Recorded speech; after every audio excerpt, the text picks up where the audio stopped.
Du coup, merci Kelly aujourd'hui de nous accueillir au jardin de Salagon. C'est un endroit où tu travailles, tu vas un petit peu nous en parler. Et surtout merci pour l'opportunité, pour cet échange qui va tourner autour de l'endométriose et du syndrome de l'intestin irritable. Donc on a eu l'idée d'écrire un article sur ce sujet qui sera associé à cette vidéo. Et en fait, on voulait se faire une petite discussion toutes les deux, une discussion presque off de qu'est-ce qui nous a amené à vouloir écrire cet article. Mais d'abord Kelly, je vais te laisser un petit peu te présenter, puis nous présenter ce lieu magnifique dans lequel on est. Donc là, vous ne pouvez pas voir, mais c'est vraiment sublime. Nous sommes près de Forcalquier, dans les Alpes de Haute-Provence. Exactement, on est même à Man, exactement, au prieuré de Salagon. Alors moi je suis praticienne en herboristerie, mais à côté de ça j'ai d'autres casquettes dont animatrice et formatrice, et en partie je fais des animations et des visites guidées au prieuré de Salagon, qui est les musées et jardins de Salagon, et donc il y a plusieurs jardins ethnobotaniques et on est dans les jardins aujourd'hui, voilà, pour faire cette petite vidéo. Donc si vous voulez venir visiter les jardins avec Kelly, c'est quand tes visites? Alors la prochaine visite, mais donc je sais pas en fonction de la publication de l'article. C'est vrai. Non voilà. Mais cet été tu tournes un petit peu. Cet été je fais quelques nocturnes, mais sinon là j'ai une visite guidée sur les plantes de la Saint-Jean. Le mercredi, je crois que c'est 25 juin, mais je ne suis pas sûre, tous les mercredis matins à 10h30 il y a des visites guidées. Et après, oui, dans les nocturnes, je vais intervenir. Et si vous êtes un groupe et que vous voulez que ce soit moi qui fasse la visite, vous pouvez me demander. Voilà. Très bonne botaniste, Kelly. Bon, alors on va se recentrer un petit peu autour de notre problématique. Je crois que tu as eu des problèmes d'intestin irritable. Exactement. Est-ce que tu veux nous raconter un petit peu quel était ton parcours médical, comment tu as découvert ça, quelle était la prise en charge, le diagnostic, si on peut dire qu'il y a un diagnostic. Voilà, exactement. Et après, moi, je parlerai aussi un petit peu de l'endométriose. Eh bien, mon intestin fait un peu ce qu'il veut depuis toujours. J'ai toujours eu des problèmes intestinaux plus ou moins forts.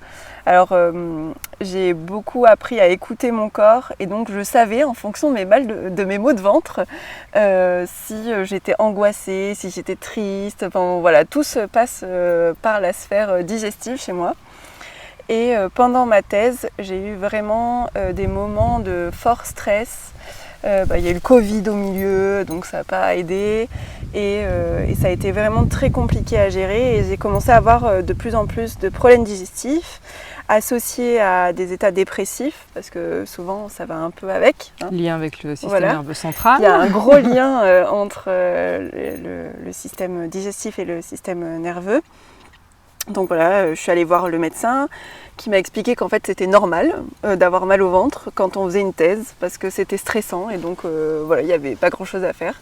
Juste attendre de finir sa thèse, ça dure quand même 3 ans, c'est un peu long. Surtout quand on en vient, comme moi, à avoir vraiment tellement mal au ventre après chaque repas que j'en avais peur de manger, alors que je suis, comme on pourrait dire dans le jargon, une bonne vivante. J'aime bien manger, voilà, c'est quelque chose que j'apprécie, j'aime bien faire la cuisine, ça me détend. Donc pour que j'en arrive à avoir peur de manger, c'est que c'était arrivé à un stade qui était assez avancé. Donc j'ai décidé de prendre les devants et je suis allée consulter un gastro-entérologue à Montpellier. À l'époque, j'habitais à Montpellier, et d'ailleurs c'est un super médecin. Et donc lui, il m'a dit on va faire tous les tests, et en fait très certainement que vous avez le syndrome de l'intestin irritable, parce que jusqu'à présent on n'a rien vu à la prise de sang, etc. Mais pour diagnostiquer entre guillemets cette maladie, en fait il faut écarter toutes les autres. Donc j'ai eu le droit à une gastroscopie, une coloscopie, des biopsies de l'intestin grêle, du gros intestin, des tests J'avais des problèmes de RGO, donc de reflux gastro-œsophagien. Donc on a vérifié aussi que j'avais pas d'hélicobactère, pylori, tout ça. ouais. Ouais. Et donc tout était négatif. Donc le diagnostic tombe. Diagnostic par élimination. Par élimination, j'ai donc le syndrome de l'intestin irritable, et ce qui m'était proposé, c'est de prendre à vie, tous les jours, des inhibiteurs de pompe à protons. Donc les IPP, Donc les pour leur IPP, petit nom, voilà, type ça. pour dire les noms quand même, type oméprazole. Exactement, voilà. Et des antispasmodiques de type Spasfon ou météospasmil. Et alors moi j'avais plutôt, alors il y a plusieurs types de syndrome d'intestin irritable. Souvent on dit qu'il y a le type constipé et le type diarrhée. Donc moi j'étais plutôt au type constipé. Donc en plus de ça, j'avais précisé au gastro-entérologue que j'étais quand même pas trop chaude de prendre des médicaments, même si j'en prends de temps en temps, mais si on pouvait diminuer le plus possible. Donc il m'avait mis sous Spagulax, qui est du tégument de Dispagule, qui est un laxatif de l'Est.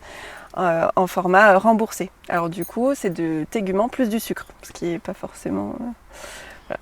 Et donc, à la sortie de ça, je me suis dit qu'avec mes études en biologie des plantes, parce que j'étais en plein doctorat de biologie, et depuis que je suis toute petite, ma mère m'a beaucoup soignée à l'homéopathie, aux fleurs de bac, bon, pas qu'à ça, mais entre autres, donc j'étais un peu sensibilisée à ça.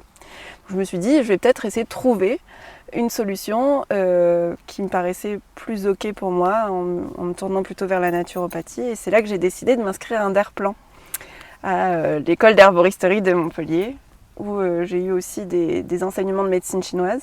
Donc j'ai fait un combo.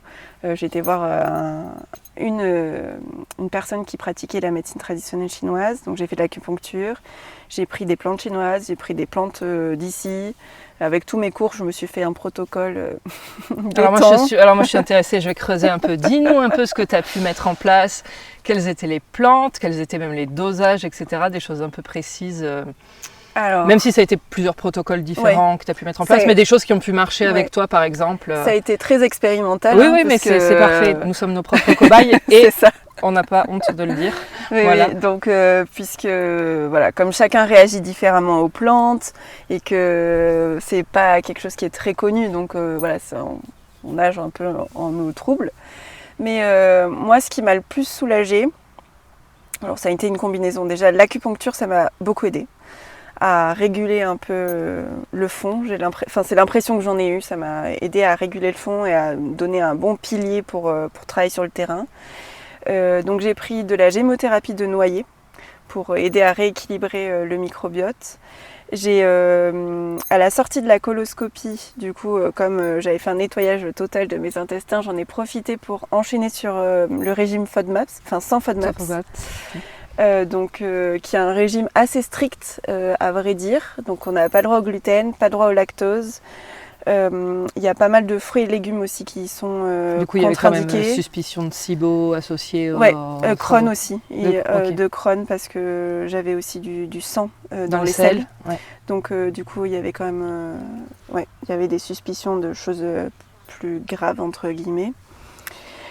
Et donc voilà, régime FODMAPs, sans FODMAPs, acupuncture, de la gémothérapie de noyer, de la gémothérapie de figuier. C'était la base, le combo moi vraiment.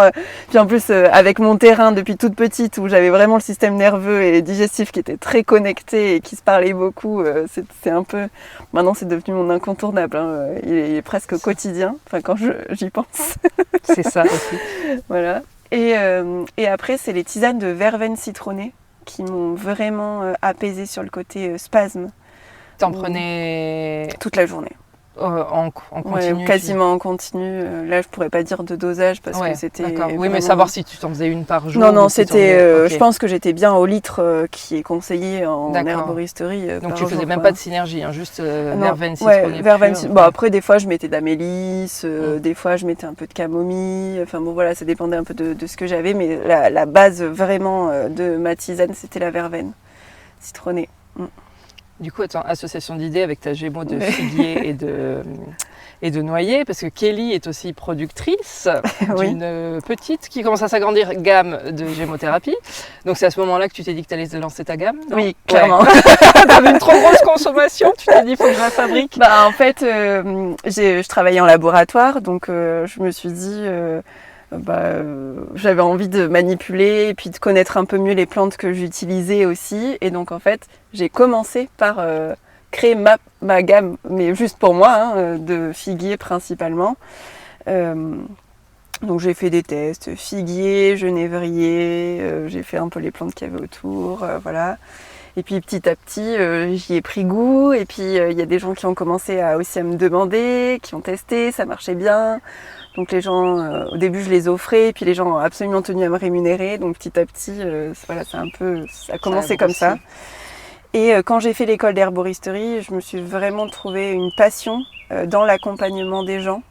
Et ça vibrait vraiment beaucoup pour moi, ce côté-là. Et je me voyais mal faire l'un sans l'autre, même si je sais que c'est un peu compliqué en termes de législation.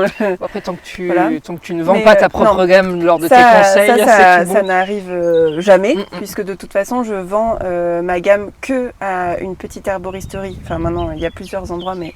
Oui, mais on va les citer. Donc là, j'en viens. Ouais. Voilà. Donc, nous étions à Fort-Calquier et ça s'appelle la Place aux Herbes. Et c'est une petite boutique qui est très mignonne. Et je crois que vous êtes 5 producteurs. 6 maintenant. 6 producteurs. Donc, je te laisse dire ce qui est à l'intérieur aussi. Alors, donc du coup, je suis dans la Place aux Herbes avec ma gamme de gémothérapie et d'alcoolature. Ensuite, il y a Gwenaëlle qui, elle, s'occupe de toute la partie tisane, donc plantes sèches, mélange, thé et épices. Parce qu'on a chacun notre spécialité pour pas se faire de concurrence. Ensuite, il y a Gabrielle qui, elle, fait plutôt les hydrolats macérats huileux. Ensuite, on a Christelle qui fait des savons, saponifiés à froid, des shampoings, baumes de rasage, voilà, tout ce qui est un peu autour de... La cosmétique plutôt. Ouais, cosmétique toilette. Et après, il y a Sébastien qui fait la cosmétique pure, on va dire, entre guillemets, où là, c'est que les baumes. Et baumes à lèvres, donc baumes en tout genre, après soleil, baumes pieds et mains, baumes au plantain badasson, la spécialité de la Provence. C'est ça. Et après on a Roselyne qui fait les huiles essentielles. Voilà, je crois que j'ai oublié personne, j'espère. Non, mais c'est bien de préciser aussi parce que nous, dans nos accompagnements, donc on est toutes les deux praticiennes en herboristerie, et dans nos accompagnements, on conseille les gens sur des bonne production, voilà, donc des producteurs de plantes aromatiques et médicinales, les PAM, et donc la Place aux Herbes est un endroit où vous trouverez des PAM. Complètement, local, tout issu de petites productions. Donc. Ok.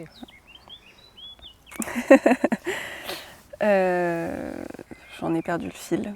Ah oui, et donc j'ai commencé par ça, et voilà, maintenant je me vois pas faire l'un sans l'autre, mais évidemment, à la fin de ma consultation, je ne conseille pas mes produits. Tes propres produits. Oui.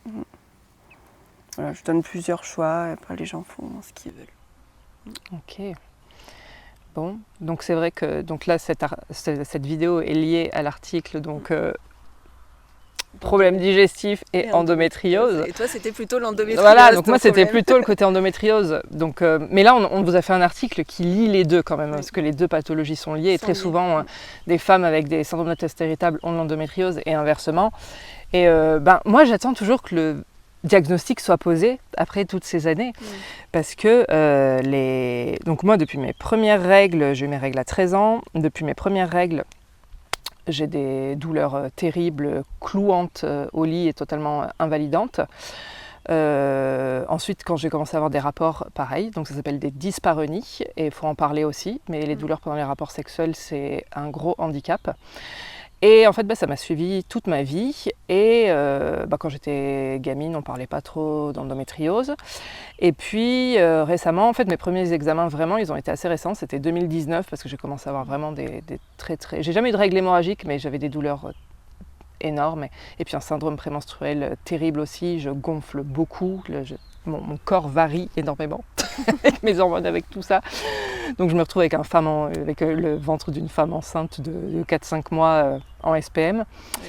Et puis évidemment je suis allée voir des gynécos. J'ai pas été beaucoup écoutée. On m'a dit et j'ai même été étonnée parce que ma prise en charge de la douleur a été plus compréhensible et compréhensive chez des gynécos hommes que chez des gynécos femmes. Oui, donc ça m'a un petit peu désappointée.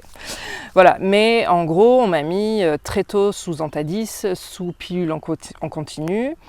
Et puis ensuite, j'ai fini par ne plus supporter la pilule en continu. Je pense que mon foie, il me disait que, de toute façon, stop, je sature. Donc j'avais mes règles en continu. Je pense que c'était d'ailleurs plutôt du spotting, puisque de toute façon, j'étais sous hormones, donc ce n'était pas des vraies règles. Et donc voilà, donc j'arrive en 2019, je passe cette fameuse IRM. Enfin, un des médecins me dit, alors j'ai des ovaires polykystiques, mais pas un syndrome, pas un SOPK. J'ai des kystes fonctionnels en fait sur les ovaires, donc qui se modulent en fonction du moment du cycle. Donc particulièrement mon ovaire droit, quand je vais avoir mes règles, et quand j'ai mes règles, en fait, il bourgeonne complètement. Et il gonfle et il devient très très très douloureux.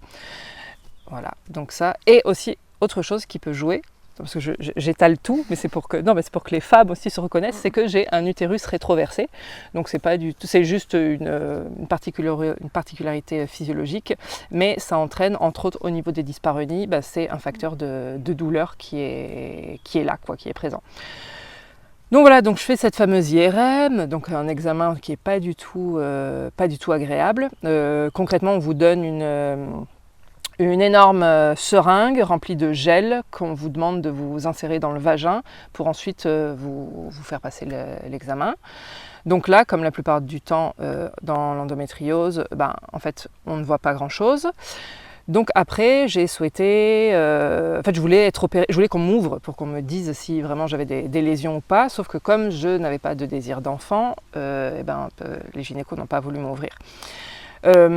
Finalement, au fil des ans, je pense 2021, après j'ai fait ma formation de naturo, tout ça, j'ai un peu creusé, et puis 2021 j'ai arrêté d'aller voir des gynécos et je me suis tournée vers les sages-femmes, donc merci à elles, merci pour la prise en charge, merci pour la consultation qui ne dure pas 5 minutes mais qui dure 45 minutes. Je te rejoins, parce que moi aussi j'ai changé d'une gynéco à une sage-femme et ça m'a changé la vie aussi. Complètement. Oui. En termes d'écoute, de prise en charge, de tout, quoi. Oui. Donc moi aussi, j'ai commencé de l'acupuncture avec cette sage-femme qui était formée en médecine traditionnelle chinoise. Donc entre autres, et ça m'a beaucoup aidée. Mais du coup, après, j'ai vu plusieurs sages-femmes là, de 2021 à 2025, et toutes m'ont dit qu'elles voyaient des choses à l'écho, mais qu'elles n'étaient pas sûres. Et toutes m'ont dit, par rapport à votre symptomatique, ça ne peut que être de l'endométriose. Ça ne peut pas être autre chose, sauf que, comme dans énormément de cas, ce n'est pas visible à l'IRM. On ne va pas vous ouvrir non plus pour ça, parce qu'après, il y a un risque de disséminer les cellules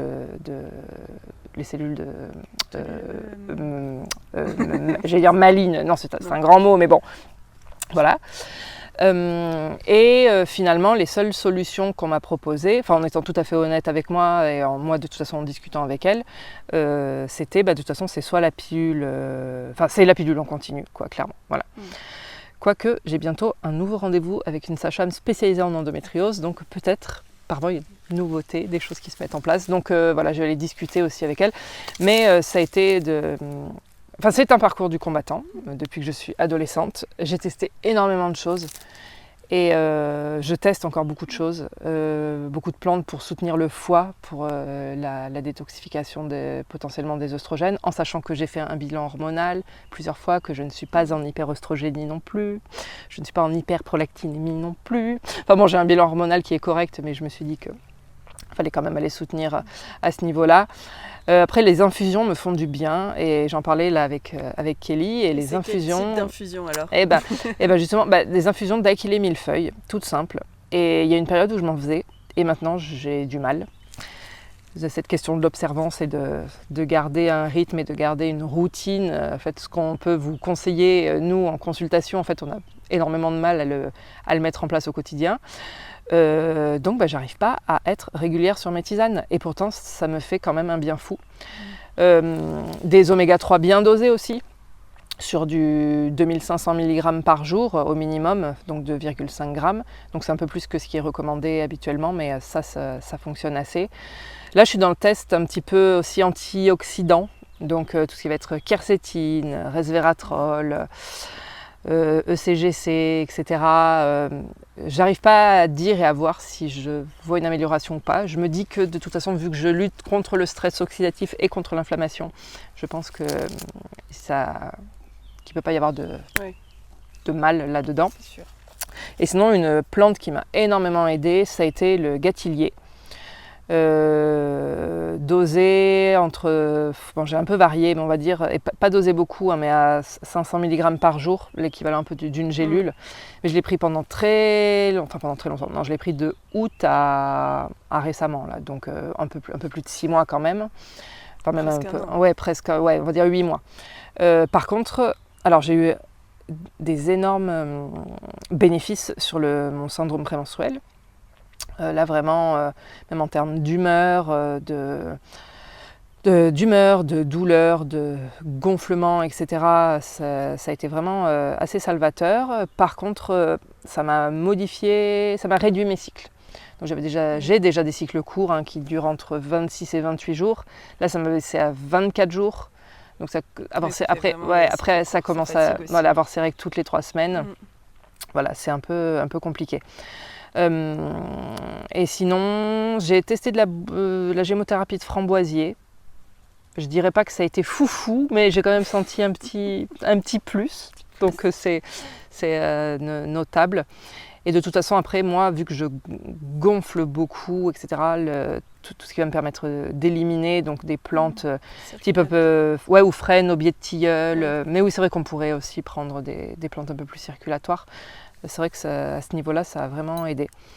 Et pour faire le lien aussi du coup avec le système digestif, c'est que moi je me rends compte que avant le passage à la selle, donc c'est-à-dire quand mes intestins sont pleins, je pense que j'ai des adhérences à l'intérieur et ça appuie sur mon utérus et ça me donne des douleurs de dingue et ce que j'appelle aussi des décharges électriques.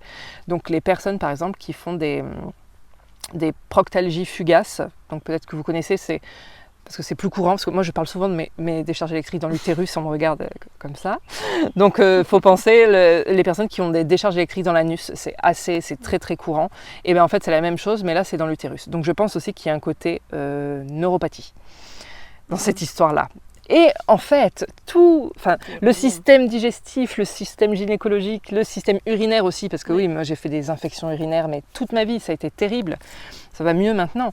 Mais ces 3 systèmes-là, chez la femme, ils sont complètement imbriqués. Je ne sais pas si vous avez déjà vu un schéma, mais l'utérus est posé sur l'anus, tout est posé sur la vessie, qui tout s'entremêle. Voilà, c'est ça. Puis moi, j'ai remarqué, et souvent c'est le cas quand même, parce que c'est une des premières questions que le gastro-entérologue m'avait demandé. Et je m'étais dit au début, mais pourquoi il me pose cette question? C'est au niveau de vos menstruations. Est-ce qu'il y a un changement? Est-ce que vous avez de la diarrhée ou de la constipation? Est-ce que vous avez remarqué ça? Et effectivement, quand il m'a posé la question, je me suis dit, mais oui, c'est vrai. À chaque fois que je vais avoir mes règles, 2 ou 3 jours avant, j'ai un épisode de diarrhée. Et en fait, tout est vraiment relié. Et pour en avoir parlé, quand je me suis mise à m'intéresser à tout ce système de syndrome d'intestin irritable, etc., d'endométriose, je me suis posé la question aussi à un moment donné, est-ce que ça me concernait? Alors moi j'ai eu la chance de ne pas avoir de douleur spécialement, mais on a repéré à des échographies que je faisais aussi des kystes fonctionnels. Et quand j'ai ces kystes fonctionnels qui se mettent à grossir, je les sens et ça me perturbe les intestins aussi. Enfin bon, voilà, il y a vraiment quelque chose qui est hyper lié. Et j'ai des copines qui ont les deux, endométriose et syndrome de l'intestin irritable. Et ce qui est assez courant finalement, puisque l'endométriose et le syndrome de l'intestin irritable, c'est quand même une grosse proportion de la population. Et pourtant, ce sont deux maladies qui sont assez peu connues. Oui, complètement. Donc, d'ailleurs, dans l'article qui est sous cette vidéo, quand on l'avait remise en ligne, vous avez toute une bibliographie et donc on a trouvé des sources qui mettent bien en lien les 2 pathologies. Et c'est vrai que, moi c'est pareil. Alors moi j'ai plus une tendance diarrhéique que constipation de toute façon. Et quand j'ai mes règles, clairement je suis en diarrhée quoi. De toute façon les douleurs me provoquent des nausées. Les douleurs vont jusqu'à me provoquer des vomissements, mes douleurs menstruelles, et me provoquent évidemment des diarrhées de toute façon, puisque je suis très très souvent pliée en 2. Même si j'arrive maintenant avec une certaine hygiène de vie à améliorer. Mais en fait, je pense que là aussi, on a la sphère psycho-émotionnelle qui est tellement importante dans tout ça que dans les périodes d'un petit peu de stress ou autre, les douleurs ressortent. Alors j'en parle même pas, syndrome intestin irritable. Alors là c'était vraiment la catastrophe. Bon, avec tout ce que j'ai mis en place, pendant tout un moment je me suis dit c'est bon, je suis 100% guérie, tout va bien, j'ai pu remanger normalement pendant une longue période, tout ça. Bon là en ayant lancé mon entreprise, voilà, c'est une période qui est quand même assez stressante, mais maintenant j'arrive à repérer le début et les petits symptômes et à remettre en place certains outils. Et donc ça va, je le gère hyper bien. Mais c'est vrai que j'ai fait un gros travail sur l'alimentation. Enfin, voilà, dès que j'ai des petits symptômes qui réapparaissent, alors déjà de base, je fais beaucoup plus attention à mon alimentation maintenant. Mais là, j'y fais encore plus attention. Avant de prendre des plantes, je fais quand même un gros travail sur mon alimentation. Sur mon activité physique aussi, je remarque que quand je me fais des petites séances de yoga assez régulières, il y a quand même une plus-value sur mes douleurs et sur l'espacement des maintenant que je pourrais appeler des mini-crises, parce que vraiment par rapport à l'époque où j'avais des symptômes sur vraiment tout le système digestif, hein, j'ai rien été épargné, de la bouche jusqu'à l'anus, quoi, tout était compris. Bon là c'est des petites douleurs qui réapparaissent et bon voilà, ça fait un écho traumatique finalement à ce qui s'est passé que vraiment une grosse crise. Mais voilà, maintenant ce qui est pas mal, c'est de repérer les petits symptômes et d'arriver à agir tout de suite dessus. Ouais. Mais bon, c'est quand même deux problématiques complexes, qu'elles soient imbriquées ou non. Mais dans tous les cas, c'est vrai que même avec endométriose ou gros problèmes gynécologiques, on a toujours des soucis digestifs qui sont liés.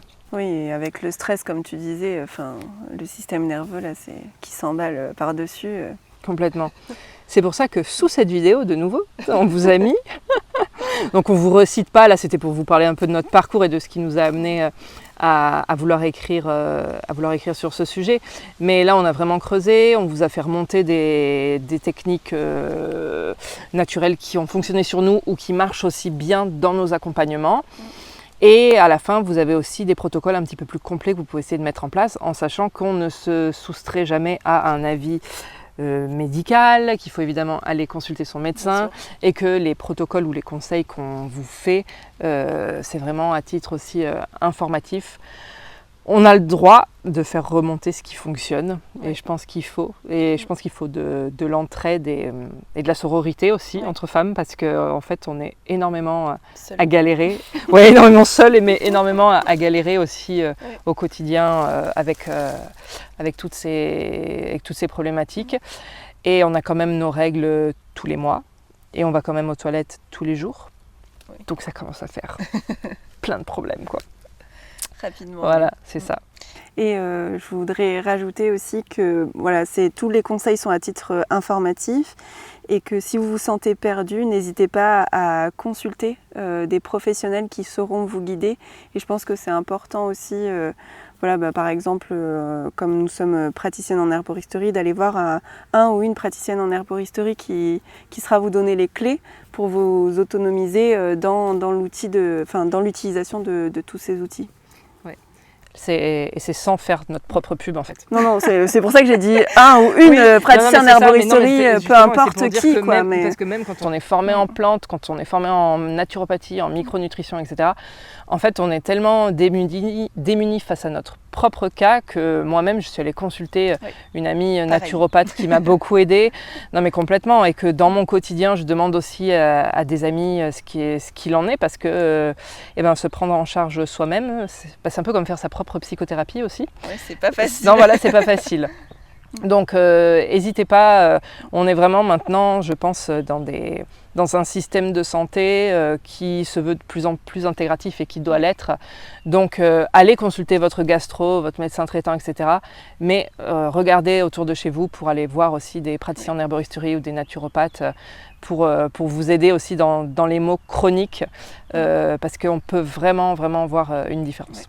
Et surtout qu'il y a de plus en plus de gastro-entérologues et de sages-femmes, en tout cas pour ceux que j'ai côtoyés, qui sont ouverts à ça. Enfin, ils sont OK pour dire qu'ils n'y connaissent rien, mais qui sont ouverts à une collaboration. Très bien. Voilà. Merci Kelly pour cet échange. Merci Laura. Maintenant, on va aller visiter un petit peu plus les Jardin. jardins. Et puis, à très bientôt pour une nouvelle vidéo.